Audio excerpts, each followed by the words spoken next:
Jadi 13 tahun Nabi dan para sahabat belajar la ilaha illallah, baru setelah 13 tahun di Madinah muncul ayat-ayat syariat. Syariat umroh, syariat haji, syariat puasa, syariat tilawah, syariat hijab. Sehingga ketika ayat hijab turun, perempuan-perempuan yang sudah belajar la ilaha illallah selama beberapa tahun tidak lagi sulit untuk menerapkannya. Begitu ayat hijab turun dibacakan oleh Nabi di dalam masjid, semua sahabat-sahabat mendengar itu dengan sangat perhatian. Lalu mereka semuanya pamitan, ya Rasulullah kami ingin pulang.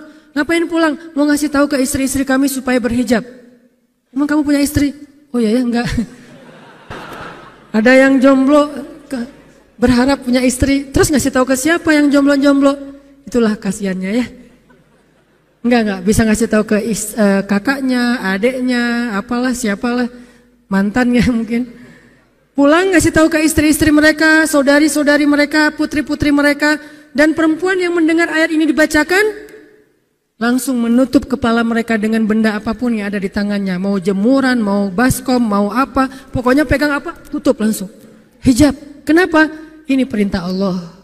Gak mungkin Allah memerintahkan kita sesuatu kecuali ada kebaikan di dalamnya. Itu aja pertimbangannya. La ilaha illallah.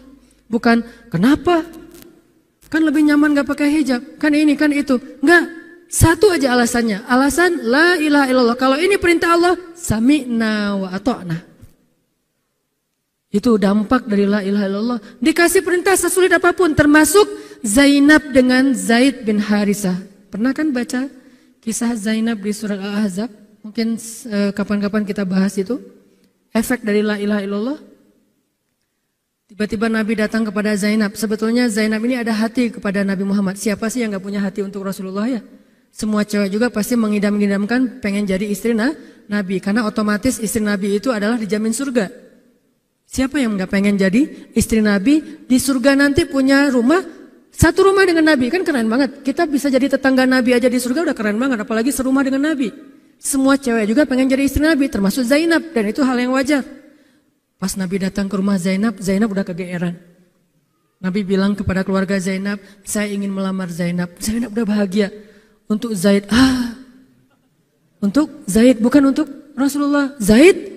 Siapa Zaid? Anak angkatnya Nabi Muhammad SAW, bekas budak.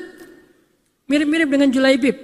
Julaibib itu edisi Madinah, Zaid itu edisi Mekah. Ada dua cowok jomblo yang sama-sama pernah diuji dengan masalah jodoh. Zaid edisi Makkiyah, Julaibib edisi Madaniyah. Dua-duanya jomblo. Dua-duanya orang biasa, gak punya daya tarik. Followersnya gak ada, 0. Bukan selebgram sama sekali. Kata Rasulullah, aku melamar Zainab untuk putraku Zaid bin Harithah, anak angkatnya Nabi. Zainab menjawab apa? Ya Rasulullah, saya gak cinta sama Zaid. Jawaban yang sangat wajar kan? Dan jawaban yang paling sering kita dengar sekarang kan? Maaf ya, aku gak ada perasaan, kita jadi adik kakak aja. Itu kan standar ya? Standar banget lah kayak gitu-gitu. Maaf ya, kita jadi temenan aja. Maaf ya, aku gak ada perasaan apa-apa selama ini. Maaf ya, dan segala macam. Dengan bahasa-bahasa halus tapi nolak intinya. Kenapa gak bilang aja, udah gak usah kesini lagi. Kan jelas ya. Ini dengan bahasa, ya Rasulullah, aku tidak cinta kepada Zaid. Karena cinta juga pertimbangan yang penting.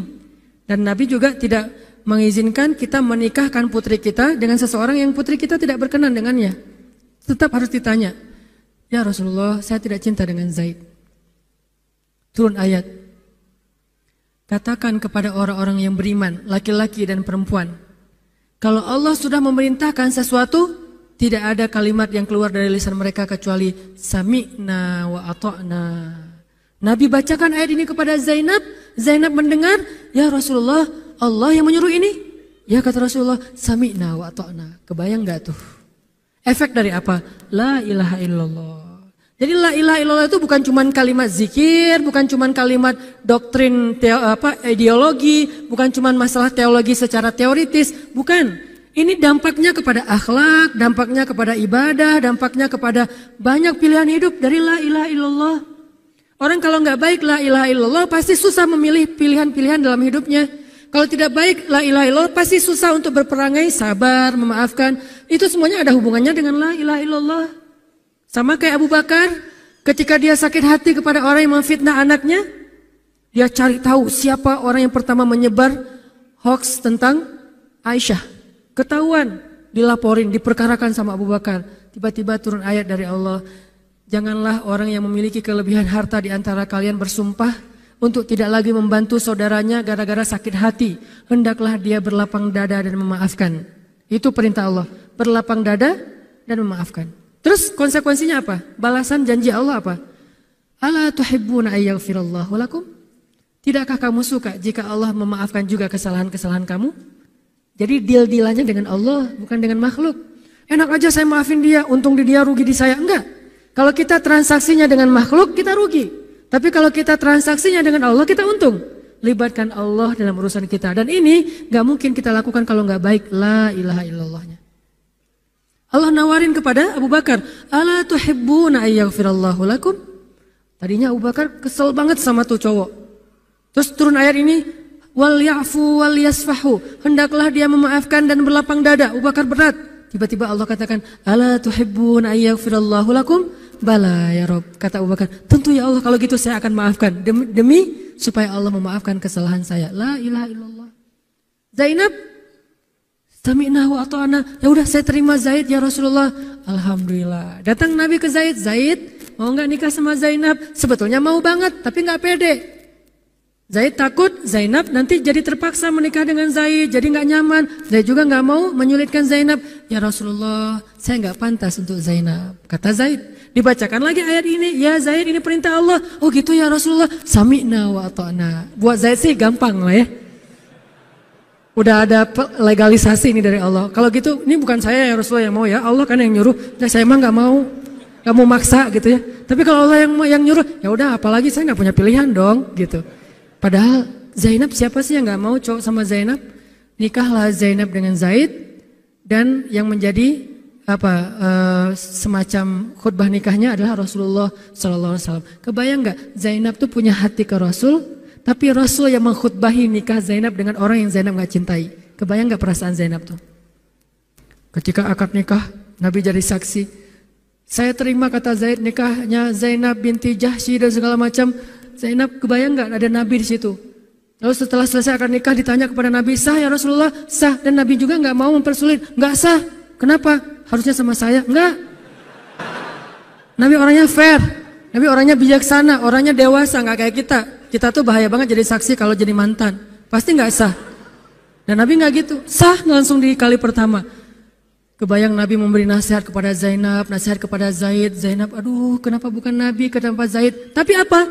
La ilaha illallah. Allah nggak nyuruh sesuatu kecuali ada kebaikan di dalamnya. Percaya banget. Itu la ilaha illallah. Udah percaya banget. Zainab yakin, ini perintah Allah, ya sudah saya lakukan. Walaupun bukan dengan Nabi, padahal saya pengennya dengan Nabi. Kebayang gak sih pengen sama seseorang yang kita cintai banget, malah orang itu yang menjodohkan kita dengan orang yang kita gak pernah kebayangin. Amit-amit. Jangan dia ya Allah, jangan dia, dia. Kan berat tuh. Yang saya sering cerita, jangan saya. Pokoknya jangan Hanan, Hanan. Kenapa kok begitu? Karena dia bilang jangan saya bilang yang dia ya Allah. Akhirnya kita adu-aduan doa. Ya Ustadz, masa dilawan ya? Doanya lebih panjang, lebih sujudnya apa segala macam. Akhirnya jadi. Gak kebayang tuh buat Zainab. Kalau Zaid sih mungkin kebayang lah ya. Gimana happy-nya Zaid menikah dengan seorang cewek yang semua orang Mekah pengen nikahin dia. Tapi kalau Zainab, itu hari-hari yang sangat berat. Malam pertama gak kebayang buat Zainab. Zaid. Begitu Zaid datang, Assalamualaikum Zainab. Gimana tuh? Ini kalau kita lihat dari angle manusia ya, karena Zainab juga manusia. Tapi semua emosional, subjektif manusia redam dengan iman la ilaha illallah. Harapannya cuma satu, pasti ada kebaikan di sini. Pasti ada kebaikan di sini. Walaupun gak kebayang kebaikannya apa, pokoknya ada aja. La ilaha illallah. Nikah Zainab sama Zaid, cekcok selama 1 tahun, gak pernah akur. Pulang kerja rame, berangkat kerja rame, pagi rame, sore rame. Gak cocok aja tuh Zainab sama Zaid. Berkali-kali datang berdua sama ke Rasulullah. Ya Rasulullah nasihati kami. Udah dinasihati pulang rame lagi. Di mobil aja berdua rame, macet apa segala. Ya udah nikmati aja rame gara-gara macet. Terus aja kayak gitu. Pokoknya selama 1 tahun mereka sering percekcokan rumah tangga. Jadi kalau kita ngelihat ada keluarga yang mungkin baru menikah kemudian bercerai, jangan menjudge mereka. Karena menikah itu ibadah, perintah Allah. Itu lebih baik daripada tidak menikah tetapi sudah melakukan banyak perbuatan dosa. Walaupun akhirnya nauzubillah ada hal-hal di luar dugaan, maka la'allahu khair, mudah-mudahan ada kebaikan. Mereka berani menikah muda aja kita harus acungkan jempol. Mereka berani menikah muda aja kita harus respect. Kan saya sering bilang no judgment, respect to other kan. Berani mengambil keputusan menikah muda, baru berhijrah udah langsung menikah. Itu bukti dari iman. Kenapa kita menjudge seolah-olah kita lebih baik dari dia? Emangnya kita berani melakukan hal yang mereka lakukan? Gak berani buktinya.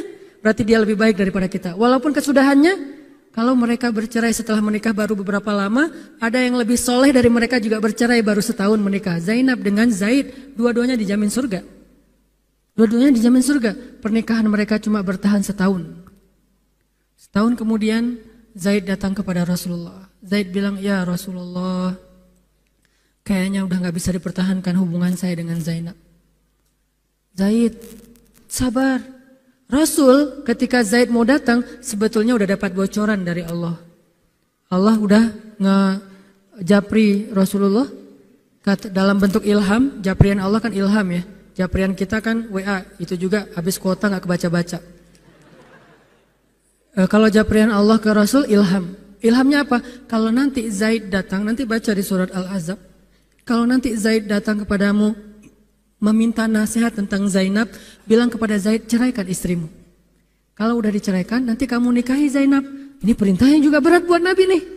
Kebayang gak sih anak angkat kesayangan Nabi yang selama ini baik banget sama Nabi, tiba-tiba dia punya masalah dengan istrinya, disuruh cerain dengan niat kalau udah cerai nanti dia yang nikahin. Kan gak kebayang tuh buat Nabi. Ditambah lagi Nabi itu orangnya ra'afah banget, sangat gak enakan. Kita aja gak tega kayak gitu. Emang ada yang tega kayak gitu? Gak tega kan? Zainab mantan kita sih. Sekarang cowok itu datang ke kita, suaminya Zainab. Ustadz, gimana nih Zainab, perlu saya pertahankan? Emang kalian dari awal udah gak cocok, cerai aja deh. Kenapa? Bentar lagi gue mau nikahin Zainab. Gak kebayang kan? Kok Ustadz ngomong kayak gitu? Dapat ilham. Berat kan? Nabi itu kayak gitu loh, kondisi emosional beliau yang zulzilu, terguncang. Gimana nih caranya? Saya nggak enak banget, nggak tega banget sama Zaid. Kebayang wajah Zaid polos gitu, ya Rasul gimana nih? Aduh, mau dibilangin ceraikan aja nggak tega, mau dibilang pertahan tapi Nabi bilang suruh cerai, Allah suruh ceraikan. Akhirnya Nabi memilih emosionalnya, bukan perintah Allah. Wahai Zaid, tahan istrimu, jangan ceraikan. Padahal kata Allah suruh ceraikan. Lihat beratnya Nabi waktu itu. Akhirnya Zaid pulang, gitu ya Rasul. Ya pulanglah Zaid, Nabi gak enak banget sama Allah. Terus akhirnya Zaid sampai ke rumah, namanya Allah yang nyuruh kan gak bisa dirubah ya. Kun fayakun, cerai juga tuh walaupun Nabi bilang sudah bertahan. Allah marah kepada Nabi. Kata Allah, kamu merasa gak enak kepada manusia, tapi kamu merasa enak kepada saya. Diadu oleh Allah tuh coba, emosional. Nabi langsung sujud, ya Allah ampuni saya benar-benar, saya tahu saya gak enak sama Allah, tapi juga saya gak tega sama Zaid. Kebayang gak sih ya Allah wajah Zaid yang polos kayak gitu, disuruh cerain terus saya nikahin istrinya. Gimana perasaan Zaid? Wahai Muhammad, kamu merasa gak enak kepada manusia, tapi enak kepada saya Muhammad. Astagfirullah ya Allah, minta ampun Nabi semalaman. Ini benar-benar gak kebayang sama Nabi. Tapi Allah pengertian lah, tahu Allah, Nabi itu bukan mau gak taat sama Allah, cuma emang gak tega banget sama Zaid. Akhirnya Allah ngambil keputusan sendiri, Zaid cerai dengan Zainab. Setelah selesai masa iddah Zainab, Allah katakan Muhammad sekarang datang kepada Zainab, lamar Zainab. Dengan berat hati Nabi tok pelan gitu, berharap gak dibukain pintu. Langsung udah ditunggu ternyata sama Zainab. Eng gitu, bukain pintu. Pas Nabi datang, Assalamualaikum, Waalaikumsalam gitu. Zainab udah punya firasat. Nabi mengatakan, Zainab, ada perintah dari Allah. Apa ya Rasulullah? Sami'na wa ata'na. Belum juga dikasih tahu. Sami'na. Allah menyuruh saya untuk melamar kamu Zainab. Untuk siapa ya Rasulullah? Curiga kan? Jangan-jangan orang lain lagi nih. Untuk siapa ya Rasulullah? Untuk saya. Masya Allah gitu. Cuman Zainab kan gengsi gitu lah. Masa cewek harus teriak-teriak gitu kan ya? Oh gitu. Padahal masuk ke dalam kamar. Wah gitu ya. Gigit jari apa, gaya-gaya cewek lah ya. Oh gitu, ntar ya saya pikir-pikir dulu. Saya istiqoroh dulu, Nabi diistiqorohin. Udah diterima, sami'na wa ata'na. Dan inilah khair, kebaikan yang diharapkan oleh Zainab. walaupun gak pernah terbayang. Gak mungkin dong Zainab berpikir akan cerai setelah setahun kan. Tapi dia hanya yakin Allah tuh gak mungkin nyuruh sesuatu yang gak ada kebaikannya buat kita. Gak mungkin. Mustahil. Karena Allah gak pernah zalim kepada hambanya. Kenapa Allah kok muter-muter dulu kayak gitu? Allah pengen lihat Zainab itu menikahi Muhammad karena Allah atau karena dirinya sendiri. Kalau karena Allah, coba yang selain Muhammad berani gak? Ternyata berani. Karena itu dia menjadi layak untuk Muhammad. Kalau dia nggak menerima Zaid, mungkin Zainab tidak akan pernah jadi istri Nabi karena tidak layak. La'allahu khair. Ini buah dari la ilaha illallah. Begitu juga yang masih culun-culun, yang mungkin badannya belum kebentuk, yang jerawatan misalnya kayak gitu, tiba-tiba memimpin pasukan militer yang jumlahnya ribuan, yang barisan pertamanya kibarus sahabah, sahabat-sahabat senior, as-sabiqun al-awwalun minal muhajirin wal ansor. Termasuk siapa di dalamnya? Abu Bakar dan Umar. Kebayang gak tuh? Memimpin pasukan yang di belakangnya itu Abu Bakar dan Umar. Maju! Abu Bakar dan Umar. Ya, maju. Usama. Kebayang Usama yang nyuruh. Abu Bakar. Segaya. Umar maju. Zaid, anaknya Zaid. Tapi tidak ada yang bisa membantah. Kenapa? Itu wasiat Nabi sebelum wafat. Aku perintahkan kalian untuk dipimpin oleh Usamah bin Zaid karena dia adalah anak muda yang luar biasa. Itu hadiah Allah untuk Zaid karena dulu mau menikahi Zainab walaupun hatinya sebetulnya tidak mau. La'allahu khair, la ilaha illallah. Masing-masing dikasih kebaikan dengan cara-cara yang berbeda.